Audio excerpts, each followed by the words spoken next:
In today's episode of Crypto Over Coffee, we're talking about crypto airdrops and why I believe crypto airdrops are actually a net negative for the space and something you should be very careful chasing around.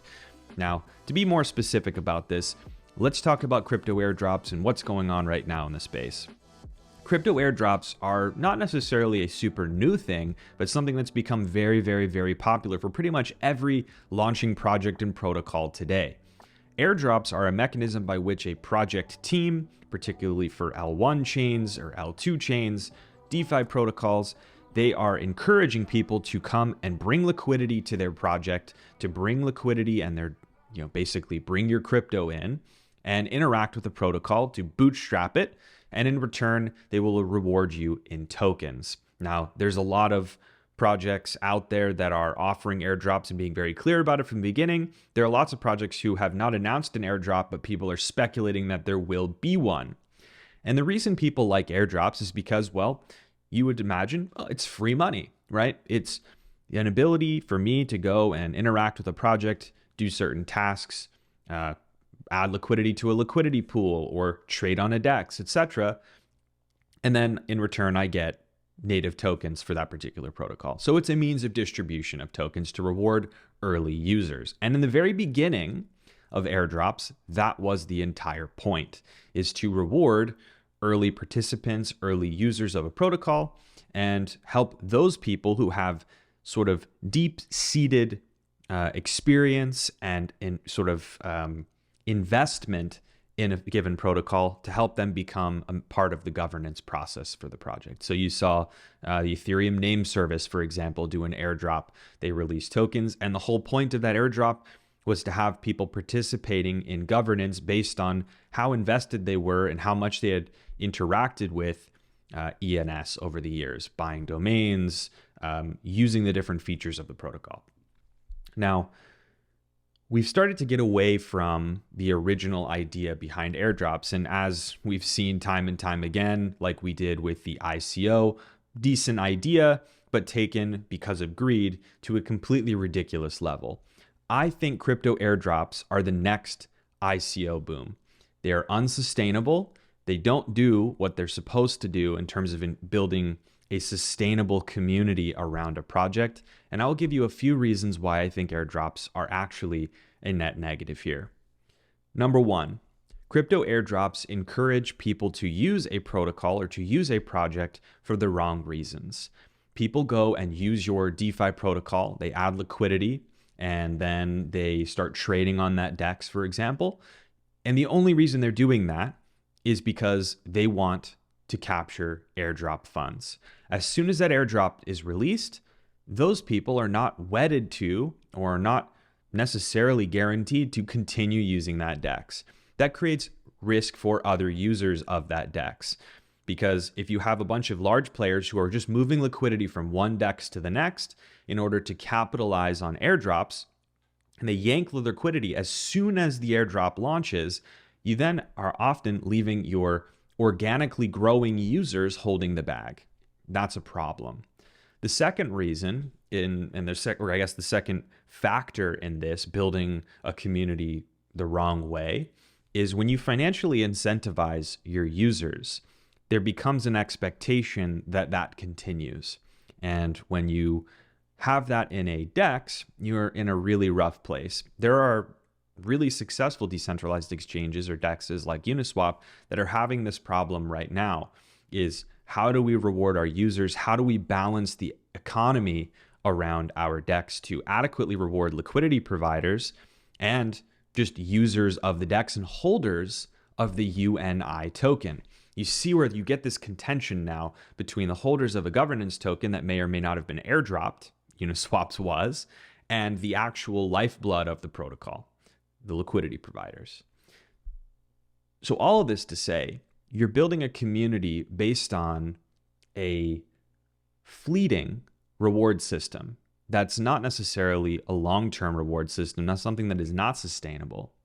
And the last piece of this puzzle in terms of sustainable growth and where airdrops actually can set a protocol back is in the governance piece. And that kind of brings me to my second point, which is it actually poses a long-term risk to a project to go too heavy-handed with an airdrop, and that's because governance is in play here, right? So when you own tokens, you often have a vote in proposals to manipulate certain protocol rules or to determine the path forward, the path the project takes, and how development functions. You just saw ENS, an example I used earlier, fully hand over the project to its token holders.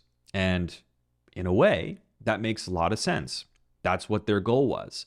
But I think that as a lot of projects do airdrops, and they do sizable airdrops, even if it's single-digit percentages of supply, the early phases of a project are very delicate, very fragile, and projects are very fragile. Communities are very small.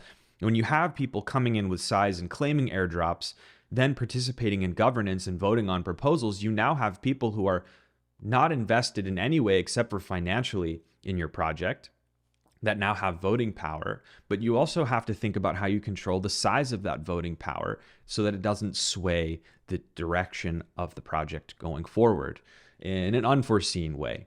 So I'm not a huge fan of trying to build a community via airdrops because I don't think it actually works. I think it works temporarily to sort of get people interested and buzzing and try it. But if there's nothing to differentiate your project from there, that initial bump from your airdrop, the promise of free money, you're just going to see a huge drop off after that. And then you're starting from the exact same place that you would have started before. How do we build features and that draw liquidity and build this organically, which I think is the right way to do it. The governance piece is an even more nefarious one. It's even more tricky to deal with because now you have token holders who are financially driven and not really driven by any fundamental belief in your project or protocol that now have voting power. And then you take that to the third piece here, which is that in the long term, I actually don't think that airdrops are good for the price of a particular project. And so for people that are really driven by the token price, I personally think that airdrops end up putting downward pressure on the price of a particular project early on. And a lot of projects will tell you, especially DEXs, for example, is in the absence of an airdrop, it's the initial launch of the token, the speculation starts to drive the price up organically in nature. And that's what drives other people to try the DEX or to try the project. And the same goes for L1s. L1 chains draw in liquidity by creating differentiated features and having projects that are cool built on them, rather than doing an airdrop, which I think is an unsustainable way to go about this. Now you start to then think about airdrops, then you have staking, or you have people running node operations, etc. You're starting to play with the economic security model in networks as well when you airdrop with size. All of this to say, I really believe that airdrops are a fun thing that everyone is chasing right now, but the sheer volume of airdrops right now start to dilute the very value that people ascribe to airdrops from a project or protocol perspective. The reason projects are doing airdrops is because they feel they have to cut through the noise of the market. It's a competition for liquidity and a competition for attention. And so you see people posting threads on X about the next big airdrop that you need to be looking at. Here are all these projects. Every single one of these projects is doing an airdrop because they feel that they have to do an airdrop to garner that attention. If you look at Solana, you look at Celestia, you look at new Ethereum projects, pretty much all across the market, airdrops are the new thing. And I'm sorry to report that airdrops are not a sustainable mechanism going forward to grow a project. And when everyone's doing an airdrop, you're back to the exact same place that you started, is what can we build that is going to draw users into my project over somebody else's? As an L1 chain, what can we do to get developers to build cool things on our L1 chain that's going to draw in users and liquidity and pull it away from established chains like Ethereum, like a Solana, to an extent like a Cardano, etc. What can we do to stand out amongst those? So when everyone's doing an airdrop, it's now back to the fundamental, which is what makes my project special such that people want to come to my project over another one. And you can do that without distributing tokens in any real major size to people who do not care about your project at all and do not care if the price goes up beyond when they sell it, right? So airdrops, people aren't going to like this opinion, I'm sure. Some may agree with me, others may disagree. I would welcome your commentary in the comments on YouTube, or if you're listening on the podcast platform, there is a section for you to give your thoughts. So let me know what you think about this. Do you think airdrops are a good thing for crypto, a bad thing for crypto? You know where I stand. I'd like to hear where you stand. So let me know when you can in the comments or in the feedback on the podcast platforms. The other thing I want to talk about today is an interesting conundrum that I've started to come across, which is this massive competition amongst L2s in the Ethereum space. And people have been asking me, well, what do you think? Is it going to be a future of optimistic rollups? Is it going to be a future of ZK rollups? Or is there something new that we haven't discovered yet? My belief is that if we look at it from a purely technological perspective, we look at it from a purely pure fundamentals perspective, I personally think that the future is likely to sort of rely more heavily on ZK rollups. I think ZK rollups are a little bit more efficient from a technology perspective for a lot of the things that people like to do in crypto. The optimistic rollup period where you have, the optimistic rollup mechanism where you have sort of waiting period where you're assuming transactions are not nefarious, hence the optimistic part, and then basically verifying over time throughout a waiting period.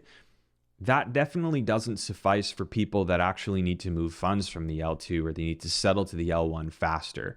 And when bull markets start to really rage and start to move forward and people are moving liquidity around, people are moving tokens around, they're jumping from one L2 to the other, they're trying to jump from one ecosystem to the other, they're not going to want to wait for those transactions to settle and for the resolution of the optimistic rollup. They're going to want pretty much immediate or as close to it exits and settlement to the L1. So I personally believe that's just driven by fundamentals of what will likely materialize based on user demand. In terms of what I think is best for protocols from a technology standpoint and from a security standpoint, I actually think diversity is very important. I think there is a place, and there should be a place, for both optimistic rollups, ZK rollups, and technologies or sort of permutations of those that we haven't really seen gaining interest. And I think if you were to ask folks in the Ethereum ecosystem who are pretty much laser focused on just that, they will tell you that the future of Ethereum is L2 centric, but it's a diverse set of L2s. And there are so many different flavors of even those that I talked about, right? Between optimistic rollups and ZK rollups, you have everyone taking a slightly different perspective and taking a different take on it, a different implementation. And that's very important. If you look at L1 blockchains, the things that I think need to be focused on in 2024 and going forward is how you establish your protocol from a security perspective at those base layers. So having client diversity, meaning the actual software that underpins the blockchain, the nodes that people run that make up the blockchain, there needs to be diversity in those particular clients such that an issue or a mistake in one client doesn't bring down the network altogether. So for projects like Cardano and Solana and others, they're going to need to really hammer home on that one, drive that as hard as they can. For projects like Solana, the order of business is stability. For Cardano, the order of business is building the developer community and helping those developers build cool things on Cardano that drive people and draw people in, and doing that in a way that takes advantage of the underlying changes or the underlying technology decisions that were made for Cardano that make it unique from other chains. Developer experience is the next big thing for L1s to focus on. And that is probably the second biggest thing besides the fundamentals of security and performance and all of those sorts of things. So scalability that we've talked about for years and years now. Developer experience is what takes L1s, for example, that are all relatively equal in footing from the perspective of the baseline technology piece. And that's what elevates it above others. And so there's a lot of talk about chains like Sui right now. Everyone's talking about Sui. Some people hate it, some people love it. That's how it goes in crypto. One of the things that I think Sui is doing a pretty good job of is really focusing on the developer experience. And way back when I first looked at Sui and I looked at the paper and I was reading up on it and I initially shared my thoughts with you saying we should watch it. One of the things that I talked about back then was the developer experience, the focus on making it easy to build cool things and packing in some of the features and functionality that developers once had to take care of themselves on an Ethereum, for example, and basically baking that into the developer experience or baking that into the chain itself. So that's something that I think in 2024, the winners of the L1 battle, and there'll probably be many of them, maybe single digits, maybe double digits, like in the tens of L1s that really rise above the crop. But the ones who win are the ones who really are going to double down on the aspects of performance and stability and security, and then build quality developer experience on top of that. A lot of projects focus, in my opinion, erroneously, on drawing in users first rather than drawing developers first. That's the order that people should go into. Because if you draw in users, but there's nothing cool on the chain, those users are just going to leave anyway and go somewhere else. If you focus on building a quality L1 chain, maybe you're an L2, same rules kind of apply in my opinion. You focus on bringing in developers, incentivizing developers to build their cool thing, their cool idea on your particular chain or your particular L2, and that is what will draw in users. Or at least now you have enough on your chain in order to draw in users and keep them. Because I guess in the marketing world and in the world of product, customer acquisition cost is something you only want to undertake when you're relatively confident that you can hold on to that customer and you can continue to sell to them, right? So in this case, you're not necessarily selling, but you want people to continue using your chain and keep liquidity there, bring more liquidity in. So there are a bunch of projects that do this pretty well. I think Polygon does this really well, incubating projects that make people interested in coming to their chain to build things. And then builders draw in users who use things. And then other builders are like, hey, there's a lot of users there. I should also build there. Again, Polygon's not perfect. I cannot think of one project that exists right now that's doing everything correctly, that's doing everything perfectly at different phases or different layers of this. So people have been asking me about my analysis on layer 2s and then analysis on layer 1s and how I go about thinking of them. This is just a little bit of sort of my thesis for what we're going to see in 2024 and beyond as it relates to L2s and L1s. Now, the last thing I want to do is answer one question that I got on Twitter, and I'm going to do another show here that's pretty much exclusively Q&A. So don't worry, if your question doesn't get answered, then stick around, subscribe to the channel. It's definitely worth your time. I'll be answering more questions. Where was that question? Here it was. So people were asking my thoughts on the Luxo standard proposals, and this is basically... Luxo is another project that's out there. Luxo's been building out new standards for tokens, basically. So you have fungible and non-fungible tokens, and I did a little bit of a look when this question came in at the competing standard, the equivalent Luxo standard for ERC20. I forget exactly what that standard is called. Someone will have to let me know in the comments. I do all these videos sort of off the cuff, so if I forget something, I'm not going to stop and look it up. So what I think is most interesting about projects that are building competing standards for ERC20, and it wouldn't be the first, you have the benefit of hindsight. You have benefit of looking at Ethereum and looking at the ERC20, which has major issues, by the way. You have issues especially with the approval functionality, both expensive and dangerous to use, but you have the benefit of hindsight. So you can look at ERC20 and say, what's broken here? And And some of the things in this Luxo standard are actually really, really nice, right? So native batching, so the ability to take what I would presume based on what I read, multiple fungible token types, multiple fungible tokens, and send them hopefully to multiple different sources in one single transaction. So that's a thing that I think would be really great to have in ERC20, because if you're going to pay these high fees, I would ideally like to see the ability to do that. I don't think there's really a way to do that sustainably inside of the current ERC20 standard, so that's something that probably we won't see. ERC 1155 technically allows you to do that with fungible tokens on Ethereum, so interesting. If 1155 were adopted more, maybe that would be something that's more equal. The other thing I saw was a big focus on solving for the transfer and transfer from functionality, and the ability to allow, I forget the terminology they used in theirs. It's operator. It's basically saying me as the owner of a token or an operator, so I assume that means the operator of, say, a decentralized exchange, can move tokens on my behalf, and to do that in a way that's far better than the ERC20 approve functionality, the approvals functionality, which is, again, terrible.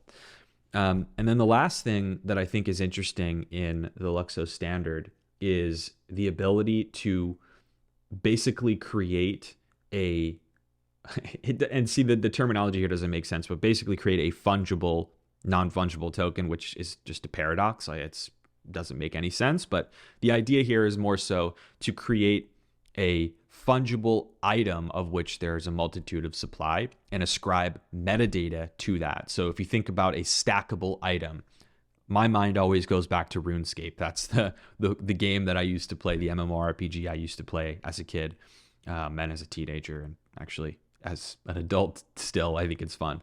The reality is having this in-game is very important. The ability to stack multiple units of an item with metadata. So to use a RuneScape analogy, when you are doing a crafting activity and you are taking one item that's stackable, say logs, and you're cutting them into bow shafts to do fletching, then you're moving from one stackable item to the other.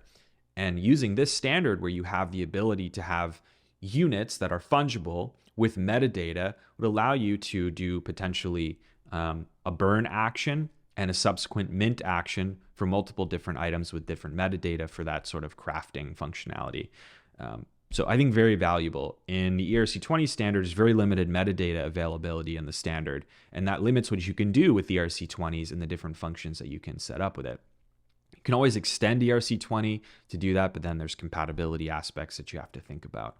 So the Luxo standards, very cool. I'll look into them a little bit more. This was my first cursory look, like 10 minutes before I started, so I will look into them some more. If you have additional questions that you'd like answered, please leave them in the comments on YouTube, or you can also tweet me on X. My handle is @Hashoshi4, and I'd love to answer more questions. I usually put out a comment the day before I start filming some videos for the weekend, asking for questions. So if you have one that you'd like answered, please do leave that in the comments, or again, you can tweet me @Hashoshi4. Thanks as always for watching. Hope you have a great one, and I'm about to crush this coffee because I was so distracted talking that I didn't drink any of it. So have a good one. Take care. Cheers.